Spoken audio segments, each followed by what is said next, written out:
Hello everyone, welcome to our YouTube channel. In today's prelims 2, we are here to discuss about the State Public Service Commission. State Public Service Commission parallel to UPSC है, centre में UPSC, state में state public service commission. इनके लिए constitution में कोई अलग से प्रावधान नहीं किए गए हैं।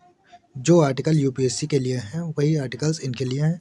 ये भी पार्ट 14 ऑफ कॉन्स्टिट्यूशन में आता है और इनके भी आर्टिकल 315 टू 323 है। जो सारे आर्टिकल्स जहाँ जहाँ यूपीएससी के लिए अप्लाई होते हैं वही आर्टिकल्स सेम स्कोप में इसमें स्टेट पब्लिक सर्विस कमीशन के लिए भी अप्लाई होते हैं। कंपोजिशन की हम लोग बात करें तो इसमें एक चेयरमैन और अदर मेंबर्स होते हैं। कॉन्स्टिट्यूशन ने ये मैटर गवर्नर पे छोड़ दिया है कि कितने मेंबर्स होंगे उसमें। अपॉइंटमेंट की बात करें तो चेयरमैन और उसके मेंबर को गवर्नर ऑफ स्टेट अपॉइंट करता है। स्टेट पब्लिक सर्विस कमीशन में भी क्वालिफिकेशंस के मामले में सिर्फ एक ही बात बोली गई है कॉन्स्टिट्यूशन में कि 1/2 of the members of commission should be such persons who have held office for at least 10 years either under government of India और एनी स्टेट गवर्नमेंट। टर्म की बात करें तो इनका टर्म 6 साल का होता है या इनकी उम्र 62 ईयर्स की होती है। जो भी पहले हो जाए समझ लो उनका टर्म कंप्लीट हो जाता है। और यूपीएससी के मामले में इनकी एज जो है वो 65 रखी गई है और स्टेट पब्लिक सर्विस कमीशन में 62 रखी गई है। However, they can relinquish their office at any time by addressing their resignation to the governor. हालांकि ये अपने ऑफिस को कभी भी छोड़ सकते हैं अपना रेजिग्नेशन गवर्नर को देकर। यूपीएससी वाले अपना रेजिग्नेशन प्रेसिडेंट को देते हैं। यूपीएससी के मेंबर्स रिज़ाइन करते हैं प्रेसिडेंट के पास और जो स्टेट पब्लिक सर्विस कमीशन के मेंबर अगर अपना वो रेजिग्नेशन देना चाहें, ऑफिस छोड़ना चाहें तो वो गवर्नर को अपना इस्तीफ़ा दे सकते हैं। हालांकि जो इनका रिमूवल होगा वो प्रेसिडेंट ही करेगा। एक्टिंग चेयरमैन की बात करें तो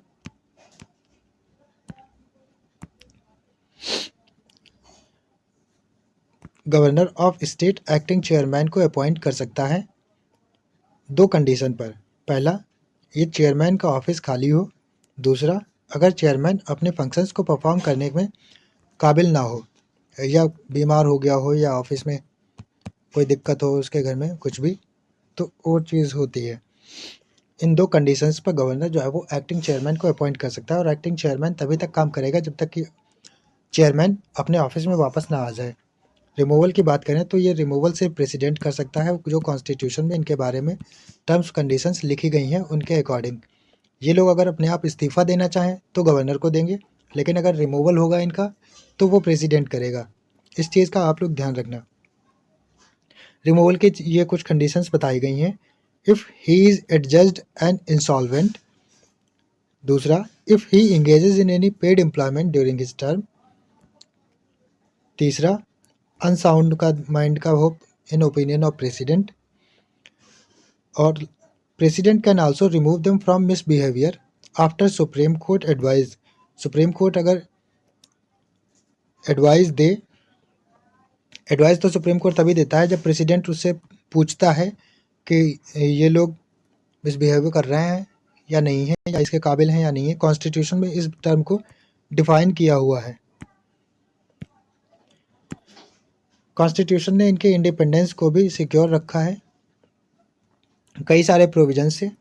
पहला है, इनको सिक्योरिटी ऑफ टेन्योर मिलता है, यानी कि इनको रिमूव नहीं किया जा सकता है। इनको बस उन्हीं ग्राउंड्स पर रिमूव किया जा सकता है जो कॉन्स्टिट्यूशन में दिए गए हैं। प्रेसिडेंट अपने मन से रिमूव नहीं कर सकते हैं। दूसरा है, condition of service can't be varied after appointment.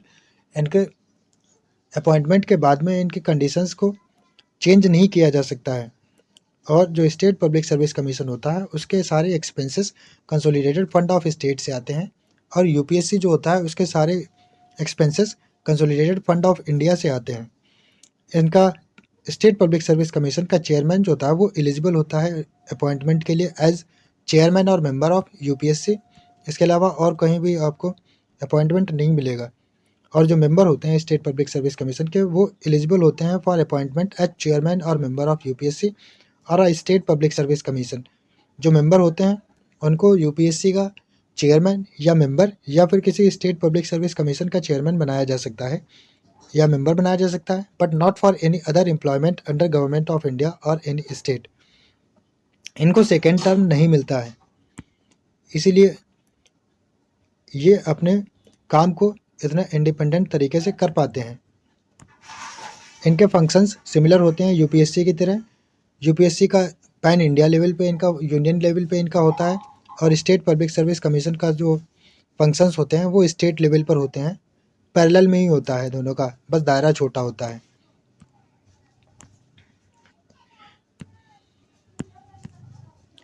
Limitations की बात करें तो इनकी लिमिटेशंस भी वही होती हैं जो यूपीएससी की होती हैं। पहला, while making reservations of appointment और post in favour of any backward class of citizens. इनको कंसल्ट नहीं किया जाता है जब किसी बैकवर्ड क्लास के लिए कोई पोस्ट ओरिजिनेट की जाती है या बनाई जाती है उसमें। And while taking into consideration the claim of scheduled caste and scheduled tribes.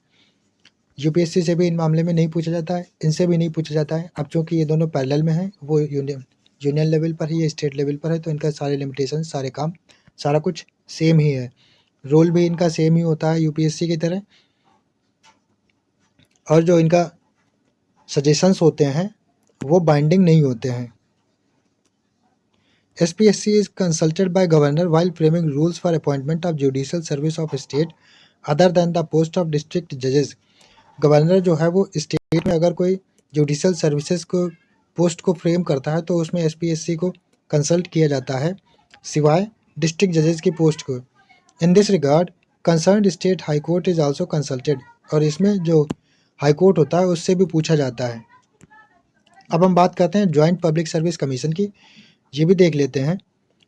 The constitution makes a provision for the establishment of a joint public service commission for 2 और मोर स्टेट। कॉन्स्टिट्यूशन में इसके provision बनाए गए हैं। While the UPSC and SPSC are created directly by constitution. UPSC और state public service commission को directly constitution ने बनाया है, लेकिन जेपीएससी को एक्ट ऑफ पार्लियामेंट से बनाया गया है, इसीलिए ये एक स्टैट्यूटरी बॉडी है। जॉइंट पब्लिक सर्विस कमीशन एक स्टैट बॉडी है। Thus, JPSC is a statutory body, not a constitutional body. The two states of Punjab and Haryana has a joint state public service commission for a short period after the creation of Haryana out of Punjab in 1966.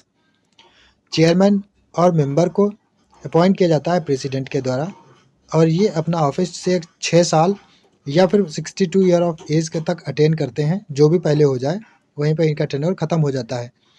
They can be suspended और removed by the president. They can also resign from their offices at any time by submitting their resignation letter to the president। State public service commission के जो members होते हैं या chairman होता है, अगर वो इस्तीफा देना चाहे तो गवर्नर को देता है, लेकिन जॉइंट पब्लिक सर्विस कमीशन के जो होते हैं चेयरमैन या मेंबर, वो अपना इस्तीफा प्रेसिडेंट को देते हैं, जैसे कि यूपीएससी के मेंबर्स देते हैं। The number of members of a JPSC, JSPSC and their conditions of services are determined by the president.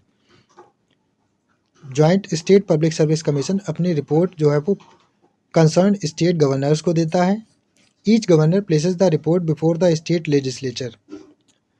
UPSC can also serve the need of a state on the request of the state governor with the approval of the president. UPSC भी इनकी needs को सर्व कर सकता है अगर president approval दे दे तो। As provided by the government of India act 1919, a central public service commission was set up in 1926 and entrusted with the task of recruiting civil servants। 1926 में ये सेंट्रल पब्लिक सर्विस कमीशन बनाया गया था जो कि सिविल सर्वेंट को recruit करता था। ये सब पुरानी हिस्ट्री है। तो चलिए अब हम लोग एक MCQ सॉल्व कर लेते हैं। Consider the following statements about state public service commission. First statement, SPSC comes under the same articles of our constitution as UPSC comes। Statement number 2, chairman and members are appointed by governor of respective state while removed by the president।